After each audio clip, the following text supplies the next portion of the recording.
I can probably let you in on a little secret that we're building. This R8 is going to be our street / drag car.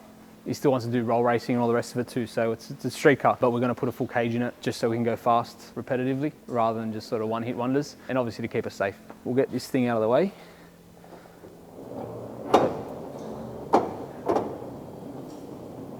Still waiting for Anthony to pick it up, but basically we've sent away all the front suspension components to be 3D scanned, so basically we can shrink everything to fit a 15-inch style of wheel and tyre combo on it to try and get the power down. We've spoken about power and putting it down in past videos, but basically this is a factory R8 wheel and tyre for the front. Is it 245 or something like that? Yeah, 245 30/20s.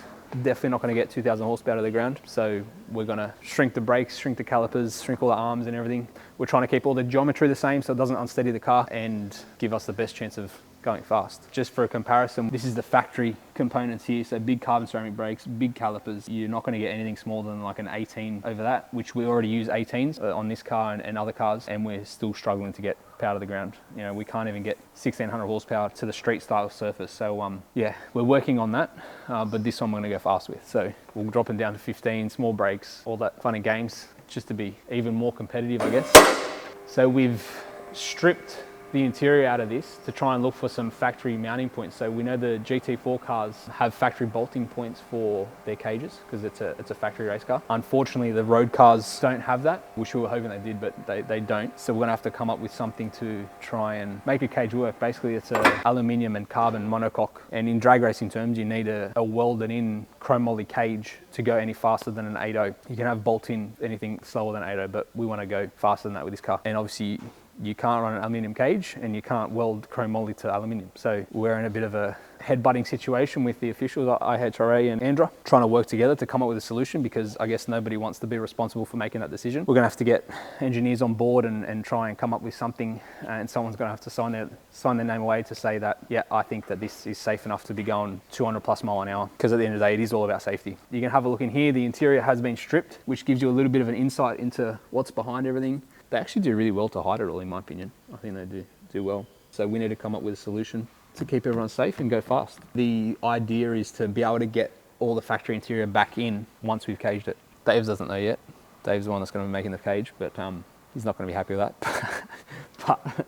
but it needs to happen, just so it looks factory. It'll be all tucked up nice and neat, but trying to get all this plastic and all the trimming and everything back in there, it's going to be a nightmare.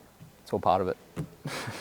It's going to get the stage 4 package, which is twin 7675s, built engine, built trans, with our PPG gear set, Dodson clutch setup, modified by us. This will probably get our new fuel system once we've tested it, once we're happy with it. It's gonna be fun. We have built multiple other stage 4 cars, so Tony's car stage 4, Eamon's car stage 4, George's car, the George's R8 is a stage 4 as well, but none of them have been done to this level, and obviously we're trying to go faster and go further, so power is going to remain the same because we're making plenty of power. That's not a problem. We can make the power, and we're pulling it out because we can't get it down to the ground. So hopefully this wheel and tyre package is going to sort that right out. More on the whole traction situation. For example, at roll racing with the 18-inch wheel combo that, say, Tony's car has, we're turning tyres at 250 k's an hour. That's pretty hairy for the car to be twitching up there. Not only the fact that it's scary, the fact that the trans freaks out. So if there's a mismatch of speed between the wheels, it tries to do a downshift at the wrong time or at a time where it shouldn't be, which is obviously not good for anything. As well as the car's bouncing, you've got the front wheel speed overtaking the rear wheel speed, and then the rear wheel speed overtakes the front wheel speed. It just unsettles everything. It doesn't matter what you're driving, whether it's an old school style of car or a modern tech car, 250, 260, 270 k's an hour, and it steps out on you. It's not fun. We're constantly trying to develop and work on ways to make them faster and get that power to the ground and make them safer at the same time. So I guess Tony's next step is we're working with DNA Motorsport with an electronic style of suspension system built by Tractive. I think they're from Switzerland or Amsterdam or something like that. Somewhere in Europe, they make the fastest reacting electronic valving system you can get, using a lot of OE cars. That'll be fully electronic, hand controller, different maps or modes depending what you're doing. It works off of G-forces and acceleration rate and wheel speed, and all that is input into the controller, and then we'll let Andre work his magic and try and get this thing down the track. I think that's about it for today, but be sure to join us next time for another day in the life at PR.